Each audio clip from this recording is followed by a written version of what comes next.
Ukraine's President Volodymyr Zelenskyy has announced that F-16 fighter jets have started flying missions in Ukrainian airspace. Zelenskyy made the announcement at an airbase flanked by two F-16 jets where he met with pilots.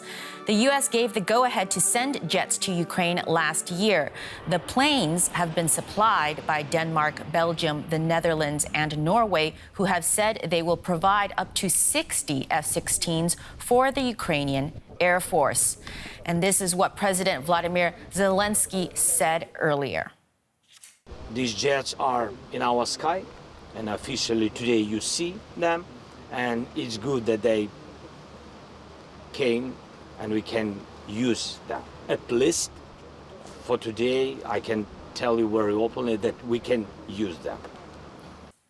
Let's go to Marina Miron. She is a postdoctoral researcher in the War Studies Department at King's College London. Welcome. Marina, these F-16 fighter jets were a very long time coming. Is it too little too late? Good evening. Well, that's actually a good question because we have to understand that we're talking about a system. We're not talking just about the F-16 jets, meaning that Ukraine had to be prepared in terms of infrastructure, such as radar station, hangars, airfields, to field these F-16s. The question here is also in terms of pilot training. That also takes time. So even if the F-16s had arrived earlier, Ukraine wouldn't have had the pilots, the necessary pilots to operate them, the air crews, the engineers. So we have to understand that all of this has taken a lot of time, especially because there were some delays with pilot training, meaning that probably it couldn't have been done any earlier, also given the political considerations by NATO countries. Can we talk a little bit more about the number of pilots trained to fly? It sounds like there's enough for now, but how long is that queue to replace pilots if necessary? Well, what is actually enough for now? So we have to take into account that, according to some reports, Ukraine will be getting some 79 F-16s. Now, according to official statements, some 20 pilots have been trained. Each aircraft requires 2 pilots, meaning that Ukraine will be able to use only 10 at the same time. So if we look at the bigger picture, this is not even a squadron. A squadron is up to 24, right? So what is it going to be enough for? What is going to be the purpose of these F-16s? How will they be used? How will they be integrated into the operational design? And I think that's the question.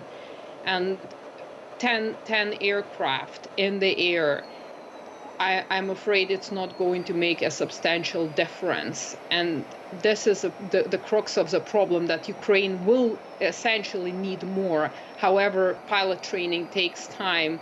The Ukrainian pilots need the necessary language skill, technical English, in order to be able to train on these machines. There should be enough slots for these pilots to be trained.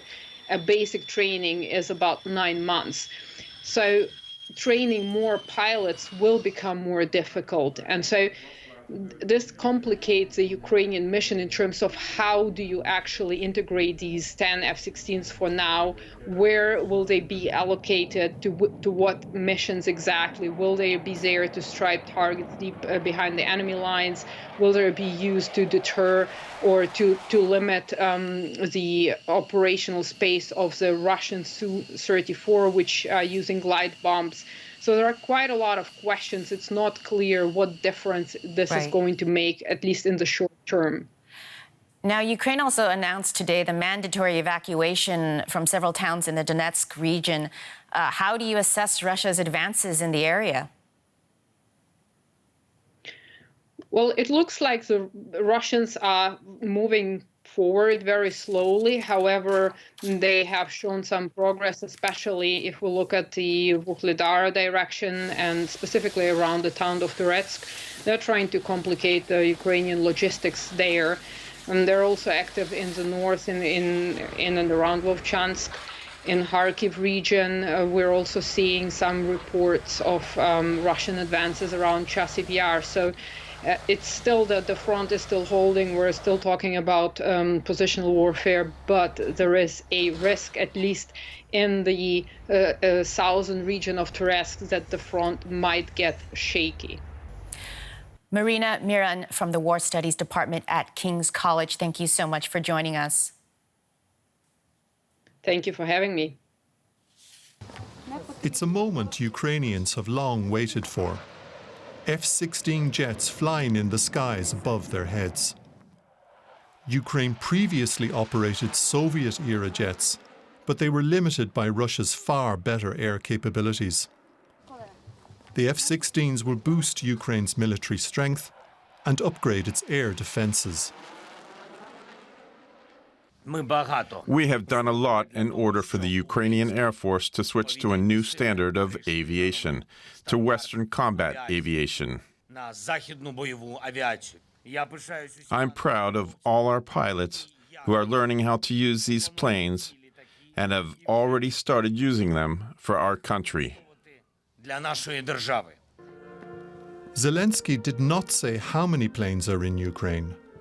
Western countries, who are supplying the aircraft, say they will send up to 60 jets.